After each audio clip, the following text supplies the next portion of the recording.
bem-vindo a mais uma aula do nosso curso de Introdução à Física Atômica e Molecular. Hoje nós vamos dar um passo adiante. Nós vimos como que os átomos de um elétron estão estruturados, né?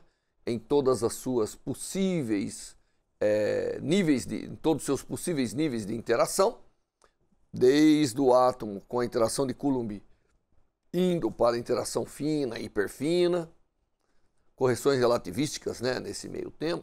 Aí nós interagimos essa estrutura com a radiação eletromagnética. Agora é hora de dar um passo. É pôr mais um elétron. É falar dos átomos de dois elétrons, né? Claro que, naturalmente, o átomo de dois elétrons mais conhecido é o átomo de hélio. Mas existem muitos sistemas que se comportam como um sistema de dois elétrons também. Da mesma maneira que, para os átomos de um elétron, nós temos, naturalmente, o único átomo de um elétron é o hidrogênio e seus isótopos. Mas existe um elenco grande de átomos que se comportam como se fossem um hidrogenoide. Mesma coisa para os átomos de dois elétrons. Em seguida, obviamente, nós temos que dar outro passo e ir para os átomos de múltiplos elétrons. Bem, quando nós falamos de átomos de um único elétron, nós temos praticamente a interação de Coulomb, e aí nós introduzimos as outras interações, né, e considerações que vão dando aquela estrutura eletrônica que nós aprendemos a fazer para aqueles átomos. Para os átomos de dois elétrons não é diferente. A interação de Coulomb é também a mais importante. Então nós vamos fazer aqui os nossos átomos de dois elétrons. Primeiro, considerando os elétrons independentes, porque quando a gente escrever a Hamiltoniana para o átomo de dois elétrons, é conveniente fazer isso, porque a interação de cada elétron com o núcleo, né, e a sua parte cinética é praticamente independente, adicionando depois a interação entre os elétrons. Então, o nosso primeiro passo vai ser, primeiro, considera os elétrons independentes para ver qual é a estrutura, e depois introduz a interação entre os elétrons. E, posteriormente, você pode introduzir outras coisas aí no átomo de dois elétrons, tá certo? Então, o que nós vamos seguir como rota é sempre considerar primeiro os elétrons como se fossem independentes, em seguida colocarmos a interação. A interação, em alguns casos, é como uma perturbação, dependendo de muitas coisas, né? Às vezes ela é melhor, a aproximação, às vezes ela é pior. Mas é o melhor que a gente pode fazer agora, é considerar os elétrons independentes, montar a função de onda básica para o sistema de dois elétrons e, em seguida, introduzir a repulsão entre os elétrons. Bom, para fazer isso, nós vamos considerar, né, nessa chamada aproximação do campo central, nós vamos considerar os dois elétrons, tá certo? E a massa reduzida, como é comum a gente fazer, né? Massa reduzida entre o núcleo. Então nós vamos considerar um núcleo que tem uma carga Z e tem uma massa M. E aí nós vamos, de alguma maneira, considerar um elétron com coordenada R1 e massa M e outro elétron com coordenada R2 e massa M também.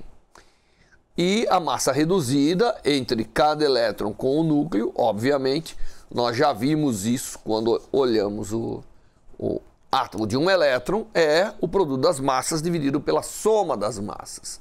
Essa é a massa reduzida para cada elétron. Quando a gente faz a massa reduzida, obviamente, nós estamos trabalhando no centro de massa, que é basicamente dizer que o núcleo está paradinho aí. Muito bem. Então, nesta aproximação, né, como está esquematizado aqui, a hamiltoniana da interação, ela tem uma parte que é a parte da energia cinética do elétron 1, ela tem a parte da energia cinética do elétron 2, tem a parte da interação do elétron 1 e 2 com o núcleo e tem a parte que é a parte de interação entre os elétrons, que tem sinal contrário a tudo isso. Então, exceto pela repulsão, tudo aqui contribui negativamente, é um estado ligado, tudo isso, tá certo? E a repulsão, ela quer realmente mudar essa situação, ela quer que os elétrons estejam mais longe um do outro, então ela entra aqui com o sinal positivo. E R12, obviamente, é a interação entre os dois elétrons, né? Então R12 é R1 menos R2, cujo módulo R12 é basicamente a distância entre os dois elétrons, que é aquilo que contribui efetivamente para a repulsão entre os elétrons. Nós vemos dessa Hamiltoniana, a gente vê uma coisa interessante, né? A gente vê que se você trocar o elétron 1 pelo elétron 2, não faz diferença nenhuma. Não é verdade? Então, essa é uma simetria que está na Hamiltoniana. Ela é invariante por essa troca. Quando ela é invariante por essa troca, portanto, algumas propriedades têm que ser preservadas nesta troca. Tá? Então, a gente costuma dizer que a função de onda que eu estou procurando, né? Então, quando eu tenho H, não é isso? É psi igual a E psi. A função de onda que eu estou procurando, ela depende das coordenadas 1 e 2, dos dois elétrons, obviamente, mas ela preserva a simetria, ela preserva essa troca. Quando você tem a Hamiltoniana que preserva a troca, a gente costuma dizer que, fazendo uma operação de permuta entre R1 e R2, então ó, o R2 vem para o lugar do R1 e o R1 vem para o lugar do R2, é uma permuta, não altera a função de onda, porque a Hamiltoniana diz que isso não pode alterar o sistema físico. Portanto, a gente costuma dizer que permutando os elétrons continua igual. Então, isso é igual, fazendo a permuta, gera essa função, mas isso tem que ser igual à função original, exceto por um sinal aqui. Tá certo? Exceto por um sinal. Obviamente, quando você tem isso, você pode mostrar que, trocando 1 por 2, a melhor das hipóteses, ou você não muda o sinal da função de onda, então aqui nós podemos ter um sinal mais, ou muda, aí nós vamos ter um sinal menos. Essa troca de coordenadas, ela determina a chamada paridade da função com relação às coordenadas R1 e R2, certo?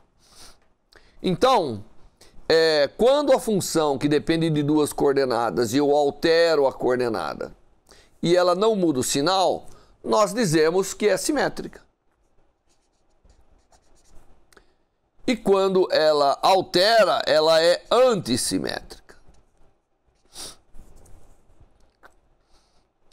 E acontece que, como a Hamiltoniana preserva essa simetria, os estados têm que preservar também essa simetria. Então você vai ter uma coleção de estados que tem funções de onda simétrica e uma coleção de estados que tem função de onda antissimétrica com relação às coordenadas espaciais R1 e R2. E tudo isso porque isso é uma simetria da Hamiltoniana e, como consequência, a simetria tem que ser preservada. Tá certo? Muito bem, então nós temos duas classes de funções para esse sistema de duas partículas. Na verdade, o sistema é duas partículas na aproximação do campo central, porque ele seria 3 com núcleo, né? Mas esse sistema de duas partículas no campo central, ele tem que preservar a simetria, ou seja, isso já vai me dando uma dica de que, de fato, nós temos, na verdade, uma constante que é a simetria. Então, a função de onda total, quando a gente lida com esse problema, ela tem uma simetria espacial bem determinada. Então nós temos ou os estados que eu estou procurando são simétricos, que significa que quando eu troco as coordenadas, quando eu troco, permuto um elétron pelo outro, não altera a função, e esses são chamados estados para, tá certo? Então, nós vamos ter os estados do para hélio e os estados que são antissimétricos, portanto, quando eu altero a permuta de um elétron pelo outro, ele muda a simetria, então eles são espacialmente antissimétricos, e eu tenho os chamados estados orto. Então, estão dois tipos de estado que eu vou lidar aqui na minha elaboração da solução para o átomo de 2 elétrons. E eu já vi que na minha aproximação, para começar, a simetria total é importante. Mas eu tenho duas partículas que são férmions, né? 2 elétrons. E a gente aprendeu que quando as partículas são férmions, a função de onda total tem que ser antissimétrica, né? Isso é o princípio de exclusão de Pauli. Muito bem. Então eu já comecei vendo que a newtoniana, sem falar em spin, nada disso, ela exige uma simetria na parte espacial.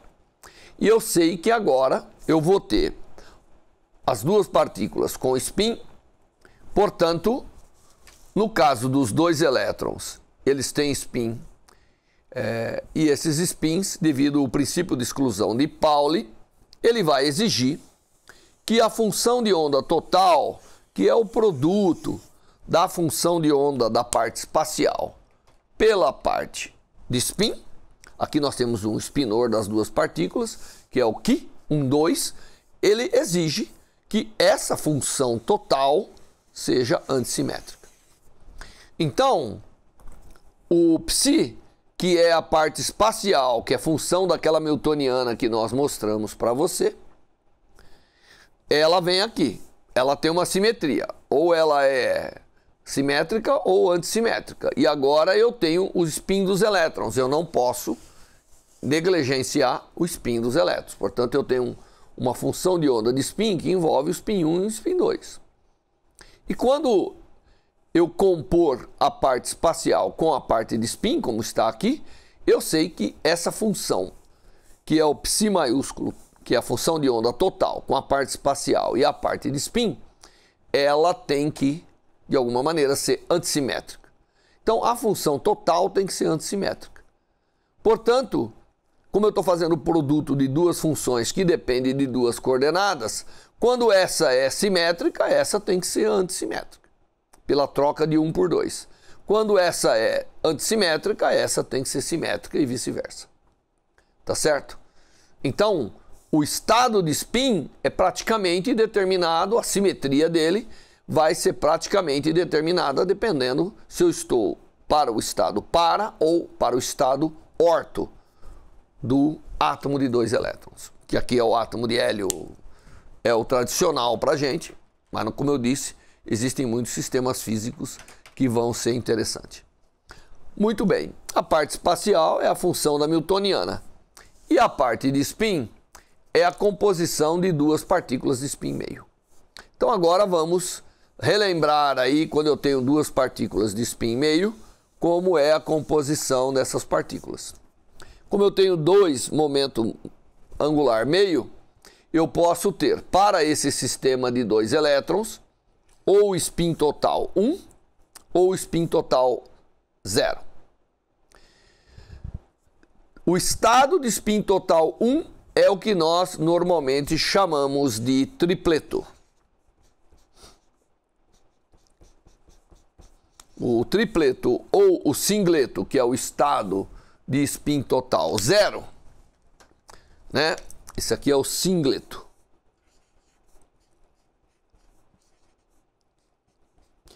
Tanto o estado singleto quanto o estado tripleto, spin total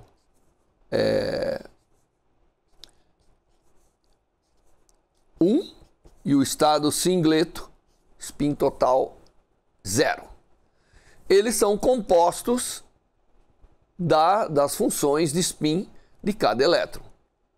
Então nós vamos chamar de alfa e beta o spinor de cada elétron. Então o elétron pode ter spin up, spin down, né? Então ele tem dois estados de spin, alfa e beta.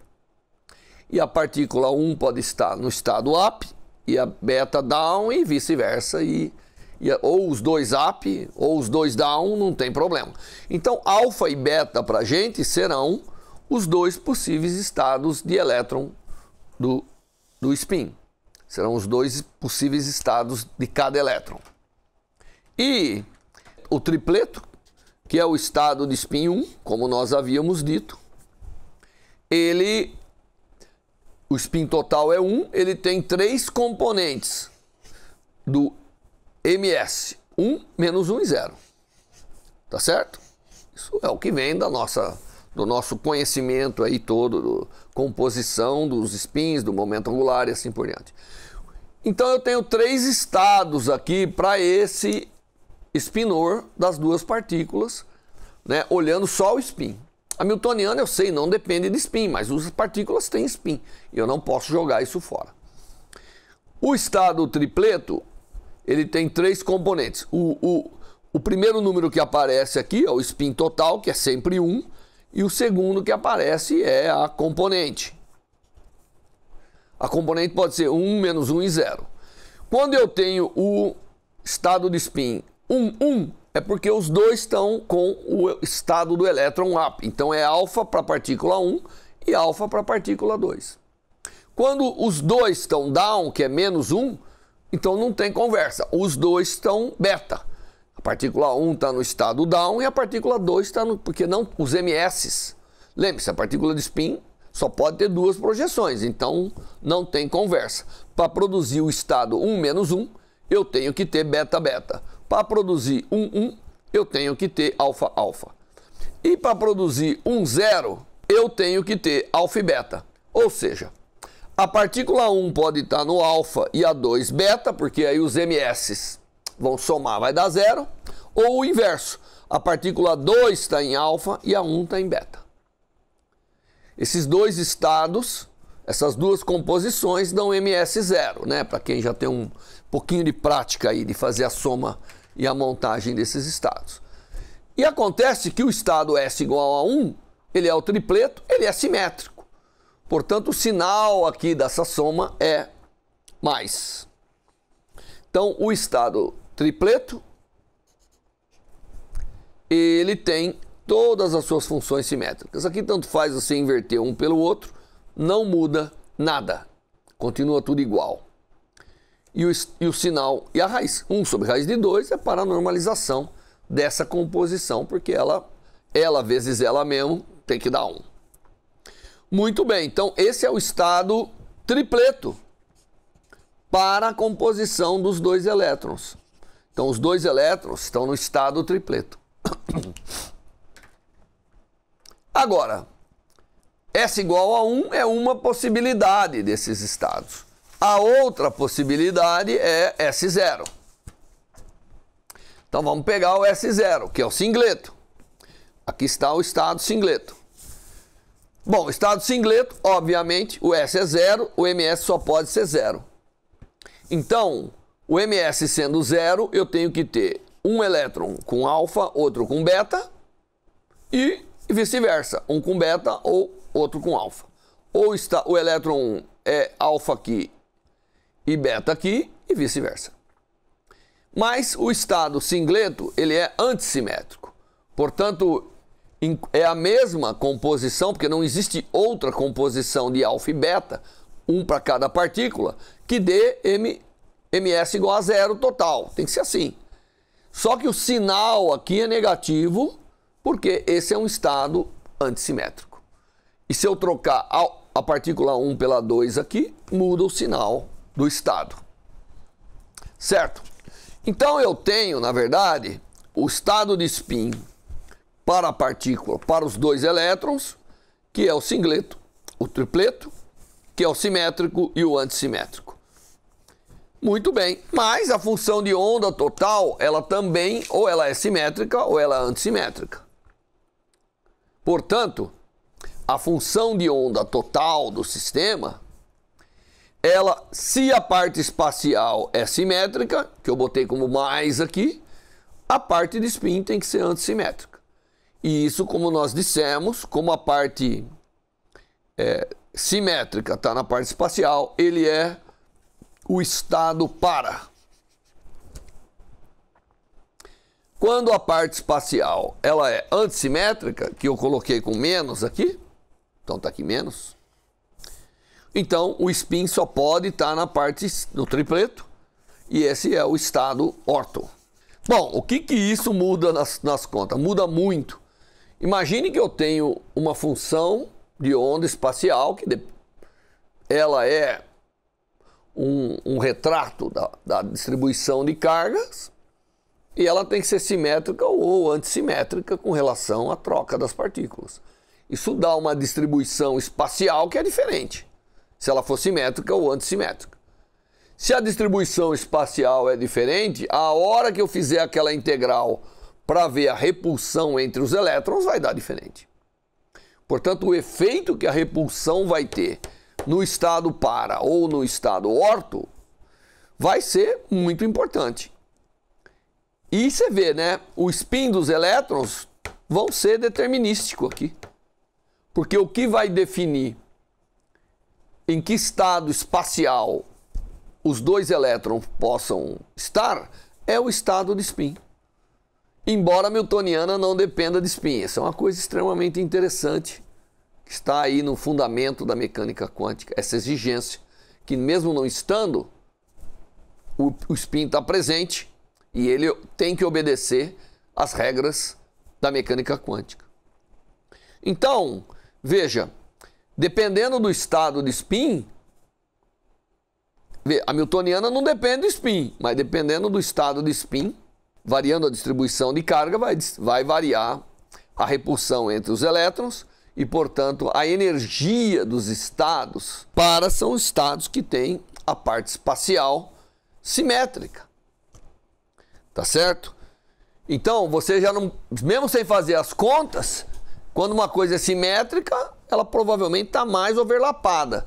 A energia dela vai ser menos negativa, a energia desses estados é esperado de ser menos negativa do que a energia desses estados, porque a repulsão, de alguma maneira, vai agir mais aqui. Portanto, vai entrar com aquele fator positivo de forma mais acentuada nos estados para do que nos estados orto.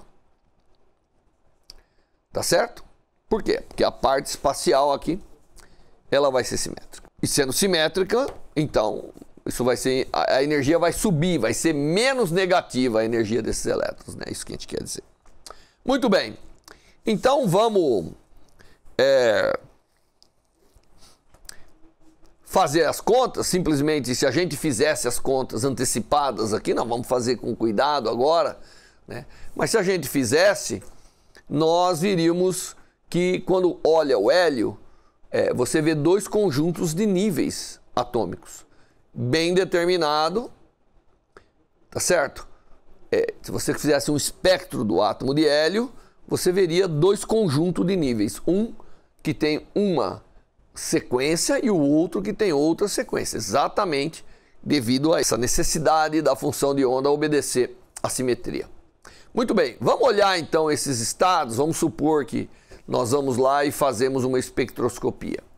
Nós observamos, claro, aqui você tem, deixa eu explicar que quando a gente tem os átomos, dois elétrons, normalmente a gente põe um no estado mais baixo, então é como se fosse um elétron no N igual a 1, imaginando os elétrons independentes, e o outro eu vou agora colocando em todos os estados, né? N igual a 2, N igual a 3 e assim vai por diante. Então o diagrama de estados tem um conjunto de linhas de estados diferente.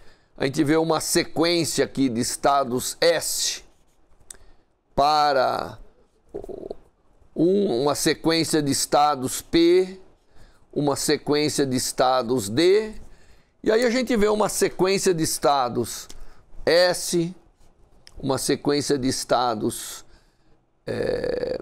P e uma sequência de estados D, que não é a mesma, devido ao fato de você ter de um lado o spin 0 e de outro lado o spin 1. Um você tem o para hélio, tá certo? E o outro você tem o orto hélio. E aí as coisas podem serem diferentes aqui, como eu falei, porque a distribuição espacial vai ser diferente, a repulsão dos elétrons serão diferentes aí em cada estado, e tudo isso governado pelo estado de spin. Então, na verdade, quando eu tenho o estado de spin dos elétrons é determinado, essa composição de dois estados, eu tenho um conjunto de níveis de energia diferente para cada um, porque eu vou ter que obedecer uma composição da parte espacial diferente dos dois, tá certo? Isso vai levar a parte espacial, sendo simétrica ou antissimétrica, a valores diferentes aí da energia quando eu compor tudo isso, inclusive quando eu compor com a